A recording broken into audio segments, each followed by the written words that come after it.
விஷயம் என்னன்னா சஃபரிங், விபத்துகள், இயற்கை சீற்றங்கள், பஞ்சங்கள், கவலைகள், கண்ணீர்கள் இதெல்லாம் தான் நம்ம அதிகமாக பார்க்க முடியும். இந்த காரியங்களை பார்க்கும்பொழுது நம்ம சோர்ந்து போகிற சூழ்நிலைகள் கூட வரும். அந்த டைம்ல நம்ம இந்த வார்த்தை யோசிச்சு பார்த்தோம்னா நமக்குள்ள ஒரு புத்துணர்ச்சி வரும், ஒரு நம்பிக்கை வரும். அந்த வார்த்தை பேச போறேன். கொடுக்கப்பட்டிருக்கிற தலைப்பும் அந்த வார்த்தை தான். அதுதான் இரண்டாம் வருகை. இயேசு கிறிஸ்துவின் இரண்டாம் வருகை குறித்து நம்ம சொல்லும் பொழுதே நமக்கு ஒரு தைரியம் வரும். உலகத்தில் இருக்கிற இந்த பாடுகளோ கவலைகளோ நிரந்தரமானதல்ல. இயேசு கிறிஸ்து இரண்டாம் முறை இந்த உலகத்துக்கு வரும் பொழுது நம்மள நிச்சயமான ராஜ்யத்துக்கு கூட்டிட்டு போகிறாரு. அங்க அழுகையோ கண்ணீரோ எதுவுமே இல்லைன்ற ஒரு நம்பிக்கையை கொடுக்குற ஒரு வார்த்தை தான் இரண்டாம் வருகை.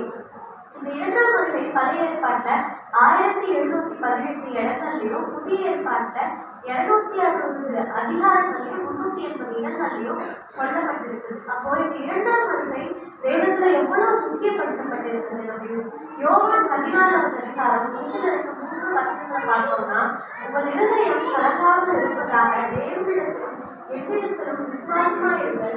என் பிதாவின் வீட்டில் அநேக வாசஸ்தலங்கள் உண்டு. அப்படி இல்லாதிருந்தால் நான் உங்களுக்கு சொல்லியிருப்பேன். ஒரு ஸ்தலத்தை உங்களுக்காக ஆயத்தம் பண்ண போகிறேன். நான் போய் உங்களுக்கான ஸ்தலத்தை ஆயத்தம் பண்ணின பின்பு நான் இருக்கிற இடத்திலே நீங்களும் இருக்கும்படி நான் மறுபடியும் உங்களை என்னிடத்தில் சேர்த்துக் கொள்வேன் அப்படின்னு இந்த வசனத்துல தேவன் நமக்கு ஒரு வாக்கு கொடுக்கிறார். இந்த இரண்டாம் வருகையை வச்சு 4 காரியங்களை நம்ம பார்க்கணும். முதலாவது காரியம், இரண்டாம் வருகைக்கான அடையாளங்கள் என்ன? இரண்டாம் வருகை சொன்ன உடனே அதுக்கான நம்ம எல்லாருமே மனத்துல ஒரு கேள்வி எழுப்போம், எப்போ வருவாரு, அதுக்கான அடையாளங்கள் என்ன அப்படின்னு. இதே கேள்விதான் சீஷர்களுக்கு எழுந்துச்சு. மத்தேயு 24:3வது அதிகாரத்தை நீங்க வாசிச்சீங்கன்னா, இயேசு கிறிஸ்து கிட்ட சீஷர்கள் உங்களுடைய வருகைக்கு அடையாளம் என்ன அப்படின்னு கேட்பாங்க. அதுக்கு தேவன் சொன்ன பதில்கள் வேதத்தின் அடிப்படையில நம்ம இப்ப பார்க்கலாம். இயேசு கிறிஸ்து வருகைக்கு முன்னான அடையாளங்கள், முதலாவது மத்தேயு 24:6வது வசனத்திலிருந்து யுத்தம். இரண்டாவது ஜனத்துக்கு விரோதமாக ஜனம், மத்தேயு 24:7. மூன்றாவது கள்ளத்தீர்க்கதரிசிகள் எழும்புவார்கள், மத்தேயு 24:11. நான்காவது லோத்துவின் நாட்கள் நடந்தது போல நடக்கும். நம்ம இதை லூக்கா 17:28 30 வசனங்கள்ல பார்க்கலாம். இது நமக்கு ஒரு கேள்வி எழுப்போம், லோத்துடைய நாட்களுக்கும் இயேசு கிறிஸ்துடைய இரண்டாம் வருகைக்கும் என்ன சம்பந்தம் இருக்கு? அந்த காலகட்டத்துக்கும் இயேசுடைய இரண்டாம் வருகைக்கும் எவ்வளவு வித்தியாசம் இருக்கு, எவ்வளவு டிஃபரன்ஸ் இருக்கு. ஆனா இது எப்படி இயேசு சொல்றாருன்னா, லோத்துடைய நாட்கள்ல ஜனங்கள் எப்படிப்பட்டவர்களா இருந்தாங்க அப்படின்னு பார்த்தீங்கன்னா, சோதோம்ல இருக்கிற மக்கள் எல்லாம் ஒரு சம்பவத்தை பார்க்கலாம். லோத்துடைய வீட்டுக்கு தூதர்கள் வந்திருந்த பொழுது எல்லாரும் கதவை தட்டி அவங்கள வெளியே வர சொல்லுவாங்க, அந்த தூதர்களை அனுப்புங்க அப்படின்னு சொல்லுவாங்க. அப்போ அங்க இருக்கிற வாலிபர்கள் முதற்கொண்டு முதியவர்கள் வரைக்குமே எல்லாரும் ஆண் புணர்ச்சிக்காரர்களா இருந்தாங்க அப்படின்னு இந்த நாட்டில் இருக்கிற மக்கள் இருந்தாங்கன்னு வேணும் சொல்றது. இதே நம்ம மேல்நாடுகள், நாங்க தான் வல்லரசு நாடு அப்படின்னு சொல்லிக்கிற யூகேவா இருந்தாலும் சரி, யூஎஸ்ஏவா இருந்தாலும் சரி, இப்படிப்பட்ட மக்கள் அங்க அநேகமா வழக்கமான ஒரு வாழ்க்கையை வாழ்றதை நம்ம பார்க்கணும். அவங்க லெஸ்பியன்ஸ், எல்ஜிபிடி அப்படின்லாம் சொல்லுவாங்க. இப்படிப்பட்ட வாழ்க்கை முறை தவறு இல்லைன்னு டெல்லி ஹைகோர்ட் கூட தீர்ப்பளிச்சிருக்குது. இது அன்றைய சோதம் இன்றைக்கே நம்முடைய இந்தியாவிலேயே நுழைந்திருக்குது, இந்த உலகத்திலையும் நுழைந்திருக்குது. அடுத்ததா நோவாவின் நாட்கள் நடந்தது போல நடக்கும். நோவாவின் நாட்கள்ல என்ன நடந்துச்சு? அங்க இருந்தவங்க எல்லாம் என்ன பண்ணிட்டு இருந்தாங்க? அங்க துன்மார்க்கம் பெருந்துச்சு, பெண் கொண்டாங்க, பெண் கொடுத்தாங்க, மதுபானம் மருந்துனாங்க. இப்படி அநேகமான பாவங்களை அவங்க தேவனோட அந்த உலகம் அழிய போகுதுன்னு தெரியாம பாவத்தை அதிகமா செஞ்சுட்டு இருக்காங்க. அடுத்ததா இரண்டாவது காரியம், இயேசு கிறிஸ்துவுடைய வருகைக்கான நோக்கம் என்ன? தேவன் முதலாவது இந்த உலகத்துக்கு வரும் பொழுது ஒரு நோக்கம் இருந்துச்சு, இரண்டாவதா தேவன் இந்த உலகத்துக்கு வரப்போகிறதுக்கு ஒரு நோக்கம் இருந்துச்சு. நம்ம வேதத்தின் அடிப்படையில 4 காரியங்களை பார்க்கலாம். நம்ம முதலாவதா வெளிப்படுத்துதல் 22:12 அதிகாரத்தை பார்த்தீங்கன்னா, இதோ சீக்கிரமாக வருகிறேன், அவனுடைய கிரியைகளுக்கான பலன் என்னோடு கூட வருகிறது அப்படின்னு தேவன் சொல்றார். அப்போ முதலாவதா அவனவன் கிரியைகளுக்கு தேவன் பலனளிக்க வருகிறார். இரண்டாவதா நம்ம 1 தெசலோனிக்கர் 4:14 வாசிச்சீங்கன்னா, அப்பொழுது கிறிஸ்துவுக்குள் மரித்தவர்கள் முதலாவது எழுந்திருப்பார்கள் சொல்லுது. அப்போ மரித்த பரிசுத்தவான்களை தேவன் உயிரோடு எழுப்ப வருகிறார்.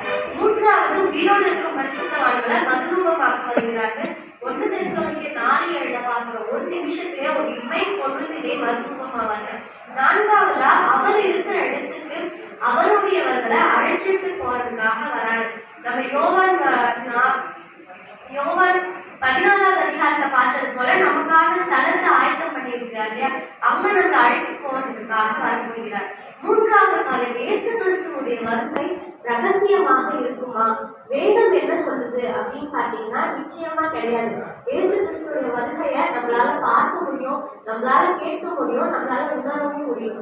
நீங்க வெளிப்படுத்துதல் 1:7 வாசிச்சீங்கன்னா, இதோ வேதங்களில் வருகிறார், கண்கள் யாவும் அவரை காணும், அவரை குத்தினவர்களும் அவரை காண்பார்கள் வேதம் தெளிவாக சொல்லுது.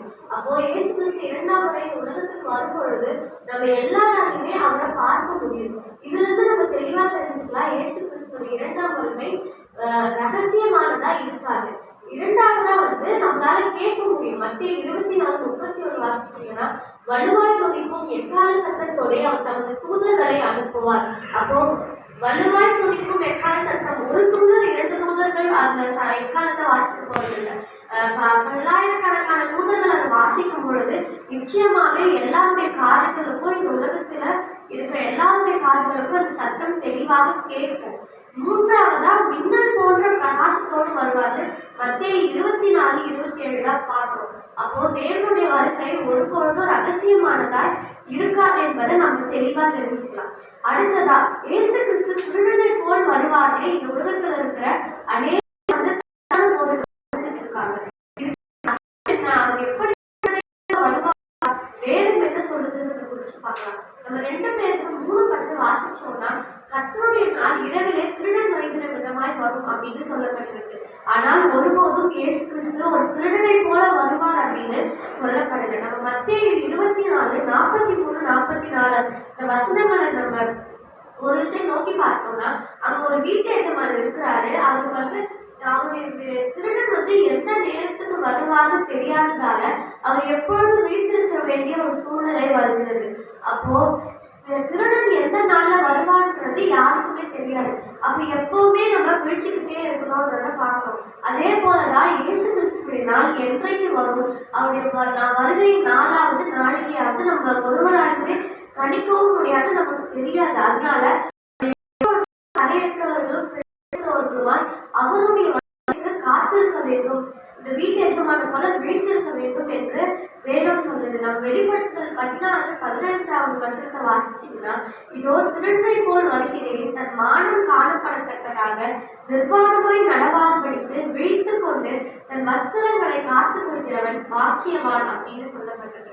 அப்போ தேவன் நமக்காக கொடுத்த நீதியினுடைய நம்ம கரை இல்லாம பார்த்து கொள்ள வேண்டியது நம்மளுடைய பொறுப்பு. அப்போ தேவன் வர வரைக்கும் நம்ம அதை கரை இல்லாம பார்த்துக்கணும்னா நிச்சயமாகவே இதுதான் விழித்திருக்கிறதுக்கான அடையாளமாக சொல்லப்படுது.